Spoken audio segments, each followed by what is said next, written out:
আমরা যারা পড়াই তারা জানি যে আসলে ইন্টারমিডিয়েটের লাইফটা একটু জটিল, এবং এই জটিল লাইফটা শুরু করার আগে স্টুডেন্টকে একটু জানার দরকার আছে যে সামনের ভবিষ্যৎটা কেমন। আর এসএসসিতে যেই ওয়ার্কলোড বা যেই ধরনের লেখাপড়া বাংলাদেশে স্টুডেন্টরা সাধারণত করে, তার চাইতে ইন্টারমিডিয়েটের লেখাপড়ার লোড অনেক বেশি। এটা একেবারে প্রমাণিত সত্য। তাহলে আমরা এত বছর ধরে পড়ায় আমাদের সামনে Bangla version, English version, both category স্টুডেন্টদেরকে পড়ায় আমরা যেটা ফিল হয়েছে বা আমার যেটা ফিল হয়েছে যে এই শব্দটাকে যদি আমি বলি পরিশ্রম, তাহলে এখানে আরেকটা শব্দ অ্যাড করতে হবে, সেটা হচ্ছে ধারাবাহিকতা বা কনসিস্টেন্সি। সোজা বাংলায় যেটাকে ধারাবাহিকতা বলা হয়। এখন এই ভিডিওটাতে আমি কথা বলবো কিভাবে তোমরা এইচএসসি 27 ব্যাচ প্রিপারেশন নিবা 4টা সাবজেক্টের উপরে। যদিও ফিজিক্স, কেমিস্ট্রি, ম্যাথ নিয়ে আমি কথা বলতে চাচ্ছি না, আমি বায়োলজি নিয়ে কথা বলবো, যেহেতু আমি ইন্টারমিডিয়েটে বায়োলজি পড়াই। এবং তোমাদের অনেকের যাদের শুরু থেকেই চিন্তা থাকে যে আমি মেডিকেলে পড়বো, আমি ভার্সিটিতে পড়বো, বা আমি বুয়েটে পড়বো, এই ধরনের চিন্তাগুলা কি কারণে আসে I am not sure. Social stigma হইতে পারে। এটা কেন আমি স্টিগমা বললাম? কারণ আগেই চিন্তা করে ফেলা। আমরা এটা ফিল করি না যে আমি কতটুকু এনজয় করব। তবে আমি বেসিকলি এইটা বলতে চাই যে তোমাদের মধ্যে যাদের ফিজিক্স এবং ম্যাথের প্রতি আলাদা আকর্ষণ আছে, ফিজিক্স এবং ম্যাথ পড়তে ভালো লাগে এবং বিভিন্ন ধরনের ম্যাথমেটিক্যাল প্রবলেমসগুলোকে তোমরা সলভ করতে পারো, তাদের জন্য ইঞ্জিনিয়ারিং ক্যারিয়ারটা ভালো হওয়ার কথা। আর যাদের ড্রয়িং বা বায়োলজির প্রতি একটু আকর্ষণ আছে, ড্রয়িংটা ভালো জানে এবং লেখাপড়ার প্রতি অনেক বেশি টান আছে, দীর্ঘক্ষণ লেখাপড়া করার প্রতি তাদের আকর্ষণ আছে, এদের আমার মনে হয় মেডিকেলের দিকে মানে একটা টান থাকার কথা। তো ক্যারিয়ার হিসেবে আমি এই কথাটুকু প্রাথমিকভাবে বলতে চাই, যদিও এই দুইটা সেক্টর ছাড়াও বাংলাদেশে আরও অনেক ক্যারিয়ার আছে এবং আরও অনেকভাবে জীবনে সাকসেসফুল হওয়া যায়, সেগুলো ডিফারেন্ট কনটেক্সট। আমি আজকে বলতে চাই এইচএসসি 27 ব্যাচের উদ্দেশ্যে যে তোমরা কি বই পড়বা, কি বই পড়বা, কোন বই পড়া উচিত, কিভাবে পড়া উচিত। আমি তোমাদেরকে আগে কয়েকটা স্ক্রিনশট দেখাই। এটা হচ্ছে বোটানির 4টা বই।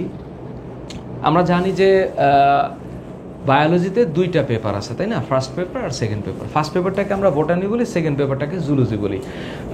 স্টুডেন্টের ভিতরে অনেক প্রশ্ন থাকে যে স্যার আসলে বোটানিতে কয়টা বই পড়া উচিত। দেখো, ঠিকমতো একটা বই পড়লে, ঠিক মতন যদি একটা বই পড়া যায়, তাহলে একাডেমিক লাইফের 100% তো হবেই, 100% তো হবেই, অ্যাডমিশনের অন্তত পক্ষে 95% হয়ে যাওয়ার কথা। বলে স্যার তাহলে 5% কম কেন? এই যে 5%, এই 5% কম হচ্ছে মেডিকেলের যে প্রশ্নপত্র বা সামনে যে ধরনের পরীক্ষায় প্রশ্নপত্র হবে, সাধারণত বিশ্ববিদ্যালয়ে ভর্তি পরীক্ষার প্রশ্ন বা মেডিকেলের ভর্তি পরীক্ষার প্রশ্নগুলা একটা বই থেকে আসে না, একাধিক বই থেকে আসে। তো একাধিক বই থেকে যেহেতু আসে, বাজারে যেই বইগুলা প্রচলিত আছে সেই বইগুলার কথা আমি একটু বলতে চাই। এখানে অনেক বই আছে, 4টা বই, এবং প্রত্যেকটা বই ভালো। আমি সবার আগে আমাদের ডক্টর মোহাম্মদ আবুল হাসান স্যারের কথা বলি। আবুল হাসান স্যারের বই বোটানিতে সবচাইতে বেশি চলে। এছাড়া প্রফেসর মোহাম্মদ আজিবুর রহমান স্যার, মানে অক্ষরপত্র প্রকাশনী, এই বইটাও চলে। মাজেদা আপার বই, কাজল ব্রাদার্স লিমিটেড, তাদের বইটাও খুব ভালো চলে, আমিও ফলো করি, আমিও পড়ি। ইভেন লেকচার পাবলিকেশনের প্রফেসর মাহবুজা হক মিলনকান্তি স্যারের বই, এটাও চলে। প্রত্যেকটা টিচারের উপরে আমার সমান পরিমাণ শ্রদ্ধা এবং ভালোবাসা আছে। এখন ঘটনা হচ্ছে একটা স্টুডেন্টের পক্ষে একটা পেপারের জন্য 4টা বই কেনা বাংলাদেশের সকল স্টুডেন্টের পক্ষে সম্ভব না, সম্ভব হয় না, এবং আবার 4টাকেই সমানভাবে পড়াটাও আমি বলবো অসম্ভব। কারণ কেবলমাত্র বায়োলজি দিয়ে তো আর ইন্টারমিডিয়েট হয় না। Physics, chemistry, math, biology, English, Bangla, ICT, 7টা সাবজেক্টে সমানভাবে ভালো করার টেন্ডেন্সি থাকলেই পরে একটা স্টুডেন্টের ভালো রেজাল্ট হবে, তাই তো? তাহলে আমি 4টা বইয়ের কথা কেন বললাম? প্রত্যেকটা বইয়ের আলাদা আলাদা আইডেন্টিটি আছে। এবং আলাদা আলাদা ইউনিক ক্যারেক্টার আছে। যেমন আবুল হাসান স্যার যেভাবে লিখেছেন, মাজেদা আপা সেভাবে লিখেন নাই, অথবা আমাদের ডক্টর মোহাম্মদ আজিবুর রহমান স্যারের বইটাতে সেভাবে লেখা নাই, একটু ভিন্নতা আছে। এই বইগুলা একটু দৃষ্টিনন্দন, সুন্দর। এই বইয়ের ছবিগুলার চাইতে এই বইয়ের ছবিগুলা আরও প্রাঞ্জল। এইখানে একটু শর্ট করা হয়েছে, এখানে একটু ব্রিফ করা হয়েছে। আবুল হাসান স্যার একটা টপিক যতটুকু লিখেছেন তার চাইতে মাজেদা আপা আরও বেশি লিখেছেন। আমরা পড়াইতে গেলে দেখি যে এখানে একটা চ্যাপ্টার ধরো 62 পেজ, এখানে ওই চ্যাপ্টারটা 72 পেজ বা 75 পেজ। তার মানে এইখানকার কন্টেন্টের চাইতে এইখানকার কন্টেন্ট বেশি। এটা আবার পেজ মেপেও বলা যায় না। দেখা গেছে যে কোনো একটা টপিককে মাজেদা আপা যেভাবে লিখার ট্রাই করেছেন, যেমন তোমরা জানো আমার SSC biology, SSC physics, SSC কেমিস্ট্রির বই আছে, এটা সামনে ইনশাল্লাহ প্রকাশিত হবে। এসএসসি বায়োলজি বই আমি লিখেছি, এসএসসি ফিজিক্স এবং কেমিস্ট্রি বইটা আমি লিখেছি, এটা স্টুডেন্টের হাতে পৌঁছাবে আর কিছুদিনের মধ্যে। আমি জানি একটা বই লিখতে গেলে কি পরিমাণ কষ্ট, কি পরিমাণ পরিশ্রম এবং সাধনা আছে। আমার যতটুকু ক্ষুদ্র জ্ঞান আছে সেখান থেকে আমি লেখার চেষ্টা করেছি, বাট ওনারা হচ্ছে এক একজন লেজেন্ড, পিওর লেজেন্ড। এনারা সবাই বই লিখেছেন, বিভিন্নভাবে লিখেছেন। তবে স্যার তুমি কিনবা কোনটা? যেমন আমি ব্যক্তিগতভাবে এই জীববিজ্ঞান প্রথম পত্রে আবুল হাসান স্যারের বইটাকে বেশি প্রেফার করি, এবং তার সাথে আমি মাজেদা আপার বইটাকেও পড়াই। বিলকিস বানু মাজেদা আপার বই পড়াই। মাজেদা আপার বইটাও সুন্দর করে লেখা আছে, এবং কিন্তু এখানকার ছবিগুলার কোয়ালিটিটার চাইতে এই ছবিগুলার কোয়ালিটি বা এই বইয়ের ছবির কোয়ালিটি ভালো, দেখতে অনেক বেশি প্রাঞ্জল মনে হয়। এটা জানেন, এটা অন্য কোনো কারণ থাকতে পারে, হয়তো বা পাবলিকেশন বা ওনাদের পাবলিকেশন আর ওনাদের পাবলিকেশনটা আলাদা। আমাদেরও পাবলিকেশন আছে, এফটি পাবলিকেশন, আমরাও বই বের করি, আমরাও চেষ্টা করি যেন স্টুডেন্ট বই পড়ে যেন আনন্দিত থাকে সেরকমভাবে বই লিখতে। তো বোটানির ক্ষেত্রে তোমরা এই বইটাকে বেশি প্রেফার করতে পারো আমার হিসাবে। তোমরা চাইলে এই বইটাকেও প্রেফার করতে পারো, কিন্তু একসাথে 3টা বই কেনা তো অসম্ভব ব্যাপার, তাই না, একটা পেপারের জন্য। সুতরাং এইটা না কিনে তোমরা যদি এখন এইটাও কেনো তাতেও চলবে, কিন্তু একটাকে স্ট্যান্ডার্ড ধরতে হবে।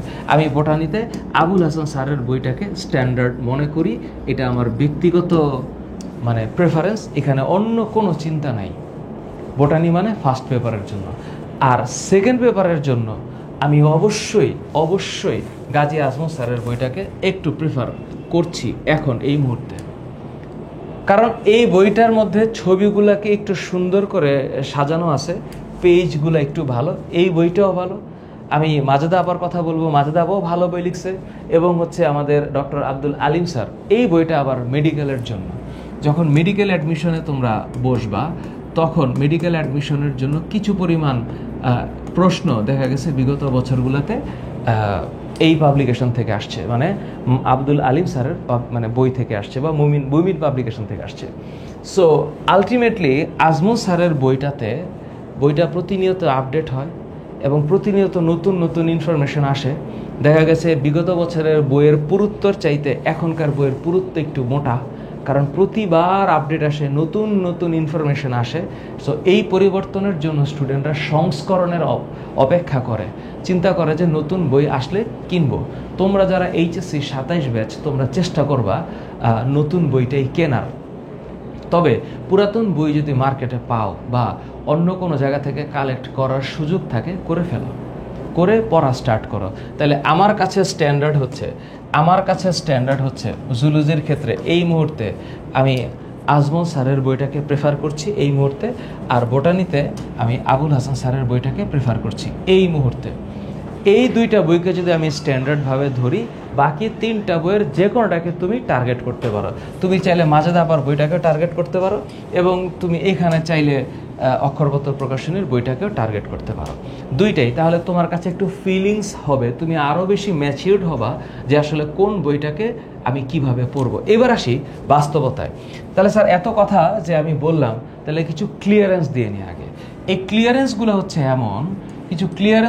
এমন যে বাজারে অনুমোদিত সকল বইয়ের 90% কন্টেন্ট একই। এটা একেবারেই সীমাহীনভাবে বলা যায়, দ্ব্যর্থহীনভাবে বলা যায়। 10% হচ্ছে একটু আপ ডাউন হয়। লেখা আছে। এবং এগুলাকে আমরা মেডিকেলে যখন তোমরা পড়বা বা মেডিকেলের অ্যাডমিশনের জন্য যখন পড়বা তখন তোমরা একটা শব্দ বেশি বলবা, সেটা হচ্ছে এক্সট্রা ইনফো। মানে এই বইয়ে আছে ওই বইটাতে নাই, তো একটু আমরা মার্চ করে পড়ি, বা এই একটা ইনফরমেশন এখানে আছে এই বইটাতে নাই, আমরা তখন মার্চ করে পড়ি। প্রতিটি বইয়ের 90% কন্টেন্ট একই হলো, বইগুলোতে কনসেপ্টগুলো বিভিন্ন স্টাইলে এক্সপ্লেন করা আছে। এই যে স্টাইল হচ্ছে যে কেউ চিত্র দিয়ে, ফ্লো চার্ট দিয়ে ব্যাখ্যা করছে, কেউ ইনফরমেশনগুলোকে পয়েন্ট আকারে লিখছে, কেউ ইনফরমেশনগুলোকে প্যারাগ্রাফ আকারে লিখছে। এটাই পার্থক্য, এছাড়া আর কোনো পার্থক্য নাই। সো এই হইল এইচএসসি বই বাজারে যা আছে এই সম্পর্কে কিছু ক্লিয়ারেন্স। এবার ফিজিক্সে কি কি বই চলে মার্কেটে? ইসাক স্যারের বই আছে, শাহজাহান তপন স্যারের বই আছে, প্রফেসর সেলু স্যারের বই আছে, প্রামাণিক স্যারের বই আছে, ছায়া প্রকাশনীয় আছে। এখন কথা হলো স্যার, এক ফিজিক্স তো এমনি জটিল, তার উপরে আবার এতগুলা বই স্যার পড়া হিউম্যানলি পসিবল কিনা? এটা আমিও জানি যে এটা হিউম্যানলি পসিবল না। ইনসেইন লেভেলের ট্যালেন্টেড কোনো স্টুডেন্ট থাকলে তার পক্ষে সম্ভব, যার ব্যক্তিগতভাবে বেসিক আগে থেকে অনেক ক্লিয়ার, সে পারবে এবং অনেক লেখাপড়া করতে জানে, পারে, তাদের পক্ষে পসিবল। এখন কমনলি যেটা হয় সেটা হচ্ছে প্রফেসর সেলু স্যারের বইটাকে মানুষ পড়ে, ইসাক স্যারের বইটাও পড়ে, শাহজাহান তপন স্যারের বইটাও পড়ে, বেশি চলে আর কি। এখন তুমি যেই শিক্ষকের কাছে পড়বা, তোমাকে অনলাইনে অফলাইনে যিনি পড়াবেন উনি এটা ভালো বলবেন যে কেন ইসাক স্যারের বই পড়া উচিত, কেন তপন স্যারের বই কারা পড়ে কেন পড়া উচিত, এবং সেলু স্যারের বই কেন পড়া উচিত। সো ফিজিক্সের শিক্ষকই এটা বলবেন, আমি শুধু নামগুলো বলে দিলাম। তুমি যখন ফিজিক্সটা পড়বা কারো কাছে, ওই শিক্ষক তোমাকে বুঝাই দিতে পারবেন যে কেন এই জিনিসগুলো পড়া উচিত বা কারণটা কি বা ডিফারেন্সটা কি।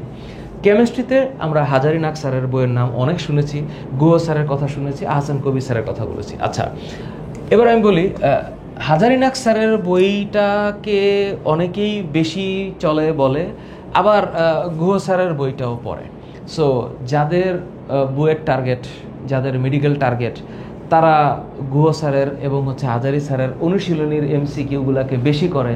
আবার দুইজনের লেখার ক্যাটাগরি আলাদা, ডিফারেন্ট, এবং দুইজন দুইভাবে লিখছে।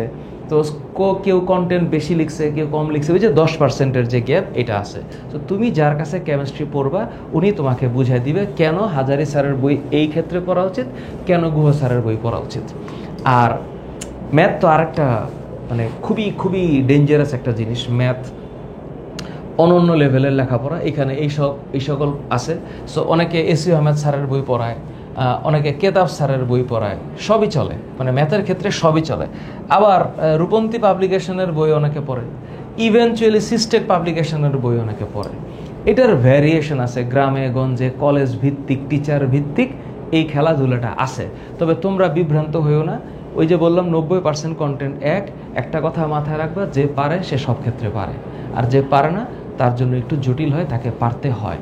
সো এই টপিকগুলোর দিকে একটু মনোযোগ দিবা। আমি জাস্ট বলে দিলাম যে এই নামগুলো প্রচলিত আছে বাজারে, তোমরা কোন বই কিনবা এটা আস্তে আস্তে তোমরা টের পাবা। তবে আমাদের টিচার যারা পিসিএমবি টিচার প্যানেল আছে, এরাও বই নিয়ে কথা বলবে, তখন তুমি ক্লিয়ারলি বুঝতে পারবা যে কেন কোন বইটা পড়া উচিত, কেন পড়া উচিত। আমি বায়োলজির কথা বলেছি, আমি বায়োলজির কথা বললাম। বটানিতে অবশ্যই আবুল হাসান স্যারের বই এবং জুলজিতে আজমল স্যারের বইটা আপাতত তোমরা কিনতে পারো, ঠিক আছে? আচ্ছা, এবার আসি একটু পড়াশোনা করার আগে স্যার আপনি তো খালি পিসিএমবি বললেন, ইংলিশ বাংলা আইসিটি নাই? আছে, ইংলিশ বাংলা আইসিটিও আছে। এই হচ্ছে তার নমুনা। ইংলিশ বাংলা আইসিটি বা ইবিআই নিয়ে আমাদের ইবিআই প্যানেল, ইবিআই কোর্স আছে, ওয়েল এস্টাবলিশড, আলহামদুলিল্লাহ মানুষজন জানে।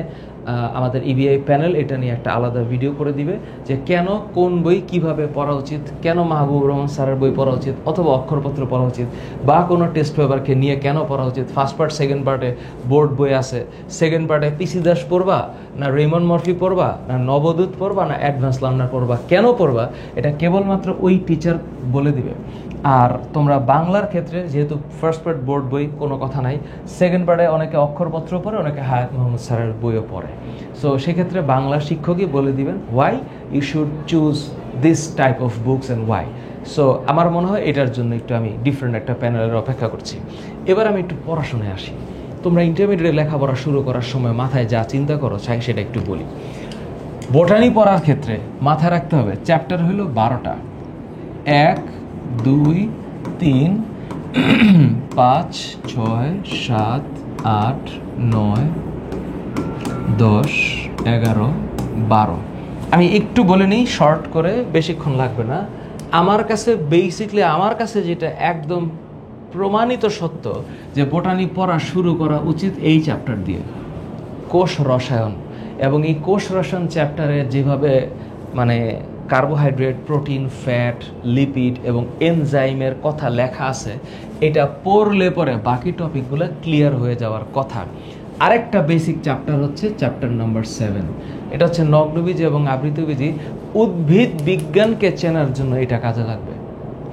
আর টোটাল সব কিছুর মধ্যে সবচেয়ে বিগ বস, যেটা আসলে সবচেয়ে বেশি ইম্পর্টেন্ট, সেটা হচ্ছে চ্যাপ্টার নাম্বার 1, কোষ ও এর গঠন। মোটামুটি 62 পেজের একটা চ্যাপ্টার বা 70 পেজের একটা চ্যাপ্টার। এটা সবচেয়ে ইম্পর্ট্যান্ট আমার কাছে। আর দ্বিতীয় ইম্পর্ট্যান্ট যে চ্যাপ্টার, সেটা হচ্ছে চ্যাপ্টার নাম্বার 9, এটা হচ্ছে উদ্ভিদ শারীর তত্ত্ব। বাকি চ্যাপ্টারগুলোও আছে, কিন্তু মানে ভিতরে জিনিসগুলোকে পড়ার জন্য যে মানসিক দক্ষতার দরকার, সেই দক্ষতাগুলো এই দুইটা চ্যাপ্টারের মধ্যে বেশি দিতে হবে। সো আমার কাছে সবচেয়ে দামি চ্যাপ্টার হচ্ছে চ্যাপ্টার 1, চ্যাপ্টার 3, চ্যাপ্টার 7 আর চ্যাপ্টার 9। এই কাছে আমার কাছে সবচেয়ে বেশি দামি চ্যাপ্টার মনে হয়। আচ্ছা, বোটানি তোমরা কেমনে পড়বা এটার আমি একটা ছোট্ট এক্সাম্পল বলে দেই, তাহলে আপাতত মাথায় রাখতে সহজ হবে। তোমরা যদি তোমাদের আশেপাশে ভালো অফলাইন টিচার পাও, তাহলে তার কাছে তোমরা পড়তে পারো। আর যদি তোমার কাছে অনলাইনে পড়া সুবিধাজনক মনে হয়, তাহলে আমি অবশ্যই বলবো আমার কাছে আসতে পারো। আমি বায়োলজিটাকে যেভাবে পড়াই, আমার জ্ঞান অনুসারে, আমার যোগ্যতা অনুসারে আমি চেষ্টা করি বায়োলজিটাকে ভালো পড়ানোর। আমি আমার অনলাইনের কথা বলবো, আর আমি আমার অনলাইনে যেই কথা বলবো সেটা হচ্ছে এইমার্স 27। এটা হলো আমাদের পিসিএমবি প্যানেলের কোর্স। আমরা পড়ানোর চেষ্টা করি, আমি পড়ানোর চেষ্টা করব। তোমরা যারা আমাকে চেনো জানো, তার তোমাদের যদি কারো লেখাপড়া করার তীব্র আকাঙ্ক্ষা থাকে, তাহলে আসতে পারো আমার কাছে। আর যদি আকাঙ্ক্ষা না থাকে, তাহলে না আসলেও চলবে, কারণ রিজিক নির্ধারিত, এটা নিয়ে বেশি টেনশন করার কিছু নাই। তো অফলাইনে যখন তোমরা পড়বা, তখন টিচাররা ক্লাস করাবে। তো ক্লাস কাউন্ট একটা ম্যাটার করে, ক্লাস কাউন্ট। আমি যেমন আমার অফলাইন কোর্সটাকে 14 মাসে সাজাইছি, 14 মাস। তো 14 মাসে যেটা হয় 7 মান্থস করে, মাঝখানে ঈদ পরে 3টা, হ্যাঁ 7 মান্থস। তাহলে 7 মান্থসে আমি পড়াই হলো বোটানি, আর বাকি 7 মাসে আমি পড়াই হচ্ছে জুলজি। বিষয়টা এরকম না যে আমি হচ্ছে একটা শেষ করে আরেকটা পড়াই, প্যারালাল চলতে থাকে, বোটানি একটা জুলজি একটা। তো সাধারণত দেখা যায় 7 মাসে 56টা ক্লাস থাকে, হ্যাঁ 56 ক্লাস থাকে, 56টা ক্লাস থাকে। প্রত্যেকটা ক্লাসের ডিউরেশন 1.5 আওয়ার থেকে 2 আওয়ার্সের মধ্যে, 2 আওয়ার্সের মধ্যে। তাহলে এই যে 56টা ক্লাসে 112 ঘন্টার লেকচার, 112 ঘন্টার লেকচার যদি প্রপারলি আমি দিতে পারি, তাহলে আমার বিশ্বাস যে এই 12টা অধ্যায়, 12 চ্যাপ্টার খতম হয়ে যাওয়ার কথা, এই 12 চ্যাপ্টার শেষ হয়ে যাওয়ার কথা বোটানির ক্ষেত্রে। ঠিক জুলজির ক্ষেত্রেও যদি 7 মাস যদি টানা পড়াই, তাহলে ধরো 7 8 56, 112 ঘন্টা থেকে 120 ঘন্টার লেকচার দিলে এই 7 মাসে জুলজি কাভার করা পসিবল। এখন সেটা তখনই পসিবল যখন তুমি অনলাইন অফলাইন দুই ক্ষেত্রে একটা জিনিস মেনটেন করবা, সেটা হলো নোট করা। তুমি সুন্দর করে যদি প্রত্যেকটা ক্লাস নোট রাখতে পারো এবং ধারাবাহিকতা অনুসারে এক্সট্রা ইনফরমেশনগুলোকে লিখে তোমার নিজের খাতায় নোট করে প্যারালালি সবগুলো সাবজেক্টে চলতে পারো, তাহলে একটা রিভিশন দেওয়ার সুন্দর জিনিস তোমার তৈরি হবে। প্লাস তোমার এক্সাম দেওয়ার মেন্টালিটি, এক্সাম দেওয়া প্লাস ভুল বের করে সেগুলোকে শুধরানো, সেগুলো রিভাইজ দেওয়া। কারণ পরীক্ষার মূল মোটোটাই হচ্ছে এইটা, যে ভুল বাইর করতে হবে, রিভাইজ দিতে হবে। ধরো 50 মার্কের একটা পরীক্ষা তুমি দিলা, তুমি পাইলা হচ্ছে 23, তাহলে এই যে বাকি 27 যে তুমি পাইলা না, সেই 27 পাওয়ার টার্গেট তোমার নিতে হবে এবং পারতে হবে, তাহলে এক্সামটা সাকসেসফুল হবে। সো নোট করবা, এক্সাম দিবা, চ্যাপ্টার ওয়াইজ শেষ করবা। আর ইন্টারমিডিয়েটে ভালো করার মূল লক্ষ্য হচ্ছে কনসিস্টেন্সি। আমি আবারও বলি, কনসিস্টেন্সি লাগবে। এই কনসিস্টেন্সি ছাড়া কোনোভাবেই ইন্টারমিডিয়েট পাস করা যাবে না। ঠিক একইভাবে জুলজিতে কিভাবে তুমি প্রিপারেশন নিব বা প্রাণীবিজ্ঞানটাকে কেমনে তুমি পড়বা। প্রাণীবিজ্ঞানে যেটা তোমার মূল টার্গেট সেটা হচ্ছে চ্যাপ্টার নাম্বার 1, 2, এই দুইটা চ্যাপ্টার হলো একরকম, আর আল্লাহর অশেষ রহমতে এই যে 3 থেকে 9 এটা হলো আরেক রকম। তারপরে মনে করো 10কেও মানে 10কেও আনা যায়, হ্যাঁ 10কেও আনা যাবে, 3 থেকে 10। তারপরে হচ্ছে 11 কিছু একটা হয়েছে সম্ভবত, তাই না? আচ্ছা, আরেকটা হইল 12। তাহলে এই যে 11 নাম্বার চ্যাপ্টার জুলজি, এটা একটা মাথা নষ্ট টপিক। কেমন আমি বলি, 1 নাম্বার এইটা হচ্ছে চ্যাপ্টার 1 যেটা প্রাণীবিজ্ঞান, এখানে তোমরা ক্লাসিফিকেশন, শ্রেণীবিন্যাস, প্রাণী বৈচিত্র্য নিয়ে পড়বা। আর চ্যাপ্টার 2তে আইসা 2-3টা জিনিস পড়া লাগে। এক হচ্ছে হাইড্রা পড়া লাগে, তারপরে আইসা গ্রাসহপার পড়া লাগে, আরেকটা হচ্ছে রুই ফিশ পড়া লাগে, রুহু ফিশ পড়া লাগে। 3টা জিনিস পড়া লাগে। আর এই যে 3 থেকে 10 এটা হলো কেবলমাত্র তোমরা যারা মেডিকেলে লেখাপড়া করতে চাও তাদের আদর্শলিপি। তোমরা যারা মেডিকেলে লেখাপড়া করতে চাও তাদের আদর্শলিপি হচ্ছে এই 3 থেকে 10 এই চ্যাপ্টার, পুরাটাই হচ্ছে হিউম্যান বডি নিয়ে আলাপ করা হয়েছে। আর 11 নম্বর chapter is all about Mendel. And এই মেন্ডেল মানেই হচ্ছে এখানে পড়া লাগবে হচ্ছে জেনেটিক্স, আর ছোটবেলায় যেটা পড়ে আসছিল সেটা হচ্ছে ইভলিউশন মানে বিবর্তন। আর লাস্টে এসা এই যে 12 নম্বর চ্যাপ্টার, এইখানে পড়তে হয় যে অ্যানিমেল কিভাবে বিহেভ করে, অ্যানিমেল বিহেভিয়ার। সো এই হলো জুলজি। তাহলে কিভাবে শুরু করতে হয়, তুমি যে কোনো একটা চ্যাপ্টার দিয়ে স্টার্ট করতে পারো।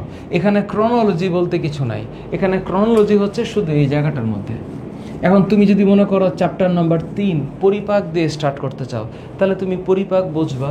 চ্যাপ্টার নাম্বার 4 রক্ত, চ্যাপ্টার 5 শ্বসন, 6 হচ্ছে কিডনি, 7 হচ্ছে কঙ্কাল, 8 হচ্ছে সমন্বয় ও নিয়ন্ত্রণ, 9 হচ্ছে প্রজনন, আর 10 নাম্বার চ্যাপ্টার হচ্ছে প্রতিরক্ষা বা ইমিউনিটি। তো প্রত্যেকটাই হচ্ছে ইন্ডিভিজুয়ালি ডিফারেন্ট। তো এখানে পড়ে সবচেয়ে বেশি মজা পাবা। মানে আমার কনসেপ্ট হচ্ছে বা আমার ফিলিংস হচ্ছে বায়োলজির, জুলজির সবচেয়ে ইন্টারেস্টিং পার্ট হচ্ছে এটা। কেউ যদি আসলে পড়তে চায় তার জন্য এটা আসলে মানে একটা ক্লাসিক্যাল টপিক। এই তো তুমি যে কোনো জায়গা থেকে স্টার্ট করতে পারো, কিন্তু আমি বলবো যে বোটানির ক্ষেত্রে তোমরা চ্যাপ্টার 3 দিয়ে শুরু করবা। যেমন আমার এই মার্চে আমি চ্যাপ্টার 3 দিয়ে স্টার্ট করব। চ্যাপ্টার 3 পড়াবো আগে, এই চ্যাপ্টার 3 এর পরে আমি চ্যাপ্টার 7 পড়াবো। পড়ানোর পরে এরপরে কলেজ শুরু হবে না, ওই কলেজ শুরু হলে আমি চ্যাপ্টার 1 পড়ানো স্টার্ট করব। এই হলো আমার কনসেপ্ট। আমি আগে চ্যাপ্টার 3 পড়াই, তারপর চ্যাপ্টার 7 পড়াই, এরপরে চ্যাপ্টার 1 পড়াই। এটা হলো আমার একটা স্ট্র্যাটেজি বা আমার নিজের মনের মতন করে চিন্তা করে নিছি। তোমাদের যদি কোনো দ্বিমত থাকে অথবা কোনো শিক্ষক আপনাদের যদি কোনো দ্বিমত থাকে, ইউটিউবে কমেন্টের নিচে লিখতে পারেন। I will definitely response to your comments, যদি কোনো সেটা রেসপন্সিবল হয়। এবার আসি আসল কথায়। স্যার, তাইলে দ্রুত সিলেবাস শেষ করার টিপস কি? দ্রুত সিলেবাস শেষ করার একটাই টিপস, সেটা হচ্ছে কনসিস্টেন্সি। দ্রুত শব্দটা এই ইন্টারমিডিয়েটের জন্য একটা খুব সাংঘর্ষিক শব্দ। এটা চালায় যেতে হবে, এবং এই কনসিস্টেন্সি মেনটেন করার সবচেয়ে বড় অস্ত্র হচ্ছে একটা রুটিন ফলো করা। তো রুটিন ফলো করলে তোমরা তোমাদের জীবনটাকে 2টা ভাগে ভাগ করে ফেলতে পারো এখন থেকে। সেটা হচ্ছে তোমরা পিসিএমবিকে চিন্তা করতে পারো, আর একটা হচ্ছে ইংলিশ বাংলা আইসিটিকে চিন্তা করতে পারো। সো পিসিএমবিকে তুমি তোমার দিনের অফকোর্স 80% টাইম তুমি দিবা পিসিএমবিতে, আর বাকি 20% টাইম ইবিআইকে দিবা।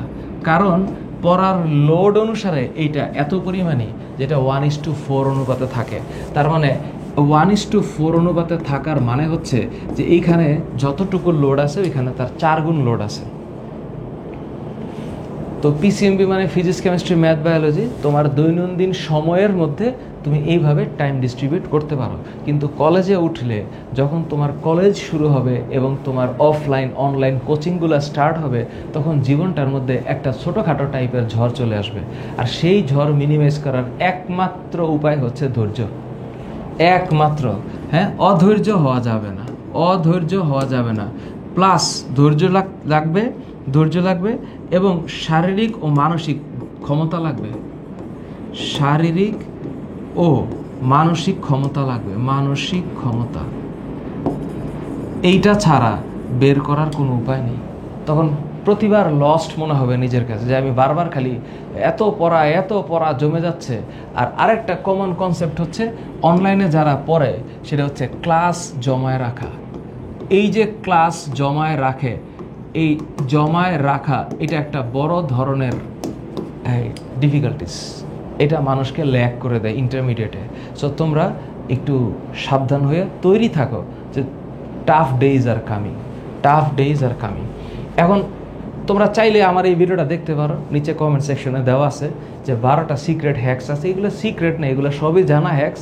দুনিয়ার সবাই হ্যাক্স জানে, পৃথিবীর সবাই জানে যে ভালো করে লেখাপড়া করলে রেজাল্ট ভালো হবে, কিন্তু সবাই ভালো করে পড়তে পারে না। বিকজ এইখানে একটা গড গিফটেড ভার্চু লাগবে। সবাই তো জানে, এই হ্যাক্স সবাই জানে। এরকম একটা ভিডিও বানানোর জন্য বানাইছি আর কি। সব পড়তে হবে, পরীক্ষা দিতে হবে, প্রপারলি টাইমটাকে ইউটিলাইজ করতে হবে, রুটিন বানাইতে হবে। এই কথা তো আমিও বলি, তুমিও জানো, কিন্তু পারে না কেন মানুষ? বিকজ হচ্ছে তার ইচ্ছা শক্তি এবং উইল পাওয়ার, ওইটাই হচ্ছে তাকে ডিফার করে দেয়। তো এটা আমি আর কি বলবো, নিজের কথা নিজের বলা নাই। মানে ফাইন্ডিং এ বেটার মেন্টর, আমি আমার কথা বলতে পারি, যেহেতু আমি পড়াই, আমি আর কি বলবো। আমার এইচএসসি 27 ব্যাচ, তোমাদের কাছে আমার একটাই কথা, সেটা হইলো যদি তোমরা অনলাইনে আমার কাছে আসতে চাও, তাহলে তোমার কাছে দুইটা অপশন আছে। এক হচ্ছে এইমার্সের বিজ্ঞপ্তি আমি দিয়ে দিছি। তুমি চাইলে ভর্তি হইতে পারো। এইমার্সে আমরা পড়াবো হচ্ছে পিসিএমবি, অর্থাৎ ফিজিক্স কেমিস্ট্রি ম্যাথ বায়োলজি। আর কোনোভাবে যদি তোমরা বিজ্ঞান বিভাগের ছাড়াও কমার্স অথবা আর্টসের হইতে পারো বা হয়ে থাকো, তাহলে অবশ্যই তোমাদের একমাত্র টার্গেট হবে ইবিআই বা ইংলিশ বাংলা আইসিটি ইবিআই 3.0। এই দুইটাই আমার কোর্স, আমাদের কোর্স। আমরা সবাই মিলে অ্যারেঞ্জ করি, ম্যানেজ করি, চেষ্টা করি। তোমরা চাইলে বাকিদের কাছ থেকে রিকমেন্ডেশন নিতে পারো। যদি একটু পরিশ্রমী হয়ে থাকো, please find me for your mentor. এবার কেন এই যে এইমার্সের এমন একটা লোগো আছে, তুমি ওয়েবসাইটে যাবা, ওয়েবসাইটে গেলে এইমার্স লেখা আছে, এবং এইমার্সে আমরা পিসিএমবিকে পড়াবো, অর্থাৎ ফিজিক্স কেমিস্ট্রি ম্যাথ বায়োলজি। আমাদের ডেডিকেটেড টিচার প্যানেল আছে। এই টিচার প্যানেল সপ্তাহে 7 দিনে 8টা ক্লাস নিবে, এবং এই 8টা ক্লাসের প্রতিটা 1.5 থেকে 2 ঘন্টার হবে। তো অনলাইনে তুমি যদি আসলে সত্যিকার ভাবে পেরে থাকো, প্লিজ মুভ, প্লিজ চালা যাওয়া, সামনে আগানোর কোনো মানে কোনো বাধা এখানে সহ্য করা উচিত হবে না। সো আরেকটা হইলো প্রি অ্যাডমিশন প্রিপারেশন। এটা নিয়ে অনেকেই চিন্তা ভাবনা করে। এটা নিয়ে আল্লাহর ওয়াস্তে আমি আগেই বলি, যতক্ষণ তোমার একাডেমিক সিলেবাস শেষ না হবে, একাডেমিক সিলেবাস শেষ না হবে, এর আগে এইসব চিন্তা ভাবনা করা অন্যায়, এগুলো অন্যায়। এটা হইলো যে গাছে কাঁঠাল গোফে তেল দেওয়ার মতো অবস্থা। হ্যাঁ, মানে বড়শি ফেলছে, পুকুরে বড়শি ফেলছে, মাছ কখন উঠবে কি উঠবে এটা কোনো হিসাব নেই। আগে পেঁয়াজ রসুন কাইটে এটা শেষ, বিষয়টা হবে এরকম। আগে একাডেমিক সিলেবাস শেষ করা দরকার, একাডেমিক সিলেবাসটা শেষ করা দরকার। বেশি আগাইলে আবার একটু ভেঙ্গা পড়তে হয়। এরপরে তুমি আইসা প্রি অ্যাডমিশন প্রিপারেশনে আসতে পারো। প্রি অ্যাডমিশন প্রিপারেশন ঠিক তখনই হবে যখন তোমার টাইমের আগে সিলেবাস শেষ হয়ে যাবে। তো তোমার ধরো যে এই তোমার সময় ভার্সেস যেই গ্রাফটা, ধরো যে এটা কেমনে বুঝাই, তোমার যে টাইম, এই টাইম স্পেন্ড হয়েছে 80%, কিন্তু তোমার সিলেবাস শেষ হয়ে গেছে 100%। তো তোমার 80% অ্যালোকেটেড টাইমের মধ্যে যদি 100% সিলেবাস শেষ হয়ে যায়, তাহলে এই 20% টাইমের মধ্যে তুমি প্রি অ্যাডমিশন কোর্স চালাতে পারো। ডিপেন্ড, তোমার যদি একেবারে আসলেই ঠিকঠাকভাবে সব পেরে থাকো, তোমার যদি সিকিউ লেখার ক্ষমতা থাকে, সিকিউ লেখার ক্ষমতা যদি তৈরি হয়ে যায় সব সাবজেক্টে, এমসিকিউ যদি যথেষ্ট ভালোভাবে তুমি কাভার করতে পারো, তাহলে তুমি প্রি অ্যাডমিশন কোর্সে যাইতে পারো। অথবা এটা কেবলমাত্র একটা শো অফ ছাড়া কিছু না। আগে একাডেমিক সিলেবাস ভালো মতো শেষ করার পর যদি তুমি তোমার 80% অ্যালোকেটেড টাইমের মধ্যে 100% সিলেবাস শেষ করতে পারো, তাহলে 20% টাইমে তুমি প্রি অ্যাডমিশন কোর্সে যাইতে পারো। এটা হচ্ছে আমার ব্যক্তিগত মতামত, বাকিটা তোমাদের চিন্তা ভাবনা। তাইলে এটার জন্য কি করা লাগবে স্যার? এত যে স্যার কাহিনী, সেটার ক্ষেত্রে স্যার কি করা লাগবে? ছেলেদের ক্ষেত্রে 1 নাম্বার, ছেলে এবং মেয়ে, যেহেতু ঢাকা শহর, এই ঢাকা শহরে খেলার মাঠ নাই, সাঁতরানোর জায়গা নাই, সুতরাং বডি ঠিক করার জন্য ইয়োগা ছাড়া কোনো উপায় নেই। 100% ইয়োগা করা লাগবে। নো স্মোকিং, হ্যাঁ, নো আজাইরা ফ্রেন্ড, এগুলো আমি বলতে শেষ হয়ে গেলাম, হ্যাঁ। প্লাস নো আজাইরা ফ্রেন্ড। স্যার আজাইরা বুঝবো কেমনে? আজাইরা যে বুঝবা, এটা হইল দেখবা যেই সকল ফ্রেন্ডের নিজের জীবন গুছানো বাদে দুনিয়ার বাকি সব ক্ষেত্রে তার আছে, মানে ইন্টারেস্ট আছে, এবং মানুষ নিয়ে কথা বলে, মানে আরেক মানুষ নিয়ে কথা বলে বা অন্যজনের অ্যাক্টিভিটি নিয়ে কথা বলে যারা বেশি, এরা হইলো আজাইরা ফ্রেন্ড। নিজের অ্যাক্টিভিটি, নিজের রুটিন, নিজের লাইফ, নিজের পরিবারের খবর না রেখা অন্যজনের অ্যাক্টিভিটি, অন্যজনের জীবন ব্যবস্থা নিয়ে যে বেশি পড়ে থাকবে, এরা হইলো আজাইরা ফ্রেন্ড। এইটা আইডেন্টিফাই করার ক্ষেত্রে একটু নিজেকে সেফ রাখবে। আগে তুমি নিজে কাজের হইও, তুমি নিজে আজাইরা হয়ে আরেকটা আজাইরা ফ্রেন্ডকে চিনতে পারবা না। সুতরাং তুমি নিজে কাজের হইলে আজাইরা ফ্রেন্ড চিনতে পারবা। আরেকটা হইলো অ্যাভয়েড টক্সিক পিপল। তো টক্সিক পিপল হইলো এই মানুষগুলো হইলো মিথ্যা কথা কয়, সোজা বাংলায়, হ্যাঁ, মিথ্যা কথা বলে এবং বেশি কথা বলে, ইরিলিভেন্ট কথা বলে, অন্য মানুষ নিয়ে কথা বলে, এবং এমন কথা বলে যে তোমার পজিটিভ এনার্জিকে নিচের দিকে ডাউন করার জন্য এরা সিদ্ধ হস্ত। এই মানুষগুলোকে আস্তে করে সাইড করে দিতে হবে, তা না হইলে এটা জীবনের জন্য মানে খুবই হুমকি স্বরূপ। আচ্ছা, এবার 3 নাম্বার হচ্ছে আল্লাহর অশেষ রহমত, খাওয়া দাওয়ার রুটিন ঠিক করা। ঠিক আছে, এইটা কেউ পারে না, সবাই পারে না। বলে স্যার এই খাওয়া দাওয়ার রুটিন ঠিক করতে গিয়ে তো স্যার আমি আসলে পারি না স্যার। এটা আমিও জানি, এটা জীবন ব্যবস্থায় যতটুক পারা যায়, যতটুক তুমি খাওয়া দাওয়ার রুটিনটা ঠিক করবা। গুড ফুড, একটু দয়া করে ভালো খাবারের দিকে নজর রাখবা। ওই যে জাঙ্ক ফুড আবার আজাইরা খাবার থেকে একটু বিরত থাকার চেষ্টা করবা। 4 নম্বর হচ্ছে যে ধর্মেরই হও, তো হিন্দু, মুসলিম, বৌদ্ধ, খ্রিস্টান সহ যে ধর্মেরই হও, ধর্মীয় অ্যাক্টিভিটিগুলোকে একটু মেনটেন করার চেষ্টা করবা। আর একটা জিনিস মাথায় রাখো যে নিজের হাত এবং জিহ্বা, হ্যাঁ, নিজের হাত এবং জিহ্বা, এই 2টা জিনিস দিয়ে যেন কারো ক্ষতি যেন না হয়, এইটা একটু চেষ্টা করো। তাইলে দেখবা উপরওয়ালা এমনিতেই তোমাকে হেল্প করবে বা প্রকৃতি হেল্প করবে। সো এইটাই হচ্ছে মাইন্ড রিফ্রেশিং অ্যাক্টিভিটি। এবং লিস্ট বাট নট লাস্ট, 5 নম্বর, একটা উইকেন্ড রাখবা। উইকেন্ড বলতে সপ্তাহের একটা দিন রাখবা, যে দিনটাতে তুমি অন্তত অর্ধেক টাইম রিফ্রেশিং থাকবা। পারলে খেলাধুলা করো, যত পারো খেলাধুলা করবা এবং শরীরটা ঠিক রাখবা। খেলাধুলা প্লাস একটু ঘোরাঘুরি, এটা লাগবে, হ্যাঁ, একটু লাগবে। খেলাধুলা ঘোরাঘুরি লাগে, এগুলো যতই কেউ বলুক, এগুলো আসলে সারাক্ষণ পড়াশোনা করা মানে হইল ওর ব্রেইন স্লো, অথবা সে একটা আনইফেক্টেড পিপল হবে, ওরা দিয়ে কোনো কাজ হবে না। তাইলে আলটিমেট ফর্মুলাটা কি? স্মার্ট স্টাডি আর কনসিস্টেন্সি, এটাই। যদি এটা আমাদের টার্গেট না, এটা আমি জাস্ট এখানে লিখে রাখছি যে একটা কিছু লিখতে হবে।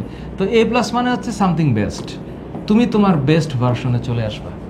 তাইলে স্মার্ট স্টাডি করবা, কনসিস্টেন্টলি বজায় রাখবা। আর একটা কথা যেটা বলতে হবে সেটা হচ্ছে thank you so very much. আমি এতক্ষণ ধরে যা বলছি এটা তোমরা শুনছো, আমাকে জানাইও তোমাদের অনুভূতি।